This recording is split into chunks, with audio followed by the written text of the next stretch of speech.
চুপে গেল। দুগ্ধ দিলাম দ্বারকাতে, খবর চলে এলো বৃন্দাবন। রাধে, তুমি কি করে জানলে? দেখবে দেখবে তোমরা আমি কি করে জানলাম? তার জিহ্বাটা আমার সামনের দিকে বের করেছে। জিহ্বার মধ্যে দেখছে কি 4-5টা ফসকা পড়ে আছে। আরো চমকে গেল। দুগ্ধ দিলাম দ্বারকাতে, খবর চলে এলো বৃন্দাবন। দুগ্ধ দিলাম পরমানন্দ গোবিন্দকে, ফসকা পড়ে গেল রাধা। এবার বলে উঠল, নারদ মুনি বলছে, শোনো রুক্মিণী, শোনো সত্যভামা, রাধারানী সামান্য কোনো মেয়ে নয়, রাধারানী সামান্য কোনো নারী নয়, কৃষ্ণেরই বাম অঙ্গ।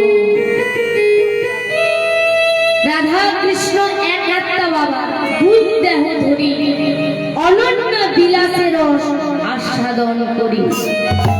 সেই দুই মিলে কলিতে চৈতন্য গোসাই লীলারস আস্বাদিতে দহে এক হইল ঠাই। সেই রাধা কৃষ্ণের মিলনু আজ কলিকালে গৌরাঙ্গ সুন্দর। তাই গৌরাঙ্গ সুন্দর বলে উঠলেন, বাবা এই কলির জীব না পারবে সত্য যুগের মতো ধ্যান করতে, ত্রেতা যুগের মতো যাগযজ্ঞ করতে, দাপর যুগের মতো নিষ্ঠা সহকারী ভাবে সেবা বা পুজো দিতে। কারণ এই কলির জীবে মন বড় চঞ্চল। তাই আমাদের মতো পাপা হতো কলি হতো জীবদের উদ্ধার করার জন্য মহাপ্রভু সকল কলির জীবকে ডেকে দুটি হাত তুলে উচ্চ স্বরে নাম করতে বললেন। ভাবি কেমন? ভজনা জপনা লাহনা মধুর না,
প্রথমে যেতে হবে বাবা আমাদেরকে মধুময় শ্রীধাম বৃন্দাবন।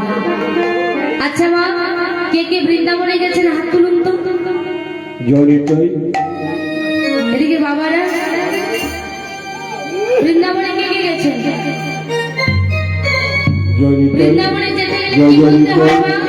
বাবা কি বলতে হয়? রাধে রাধে। চলুন, তার আগে মা আমরা মধুময় শ্রীধাম বৃন্দাবনে প্রবেশ করব।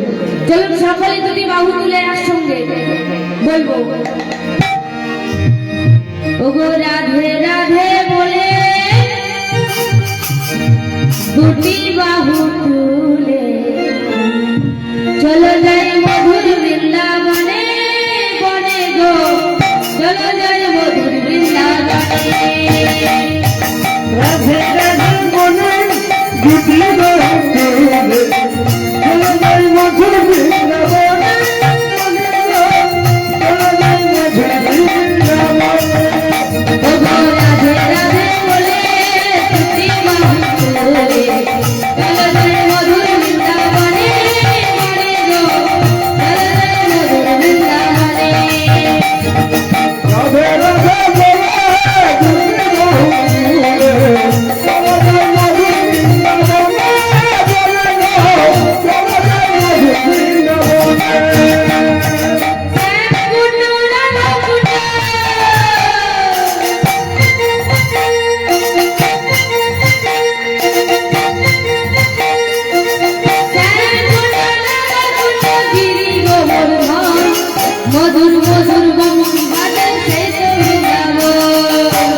কুণ্ড রাধা কুণ্ড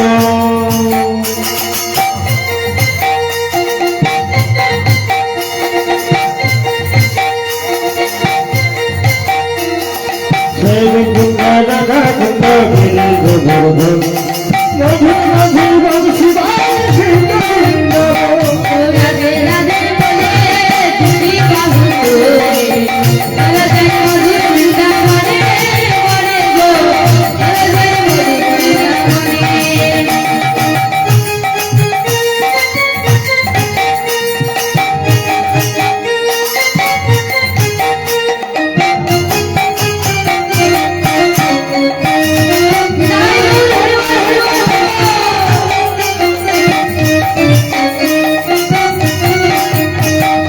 রাধে রাধে বলে গিরি মধুর বৃন্দাবন মধুর বৃন্দাবন ললিত কবি সাজায়নি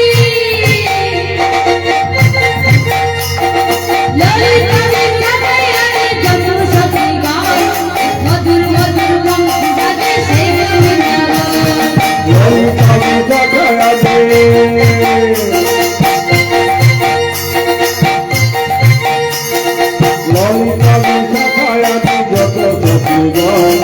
মধুর মধুর বংশী বাজে রাধে রাধে বলে দুটি বাহু তোলে চলে যায় মধুর বৃন্দাবনে বনে গো চলে যায় মধুর বৃন্দাবনে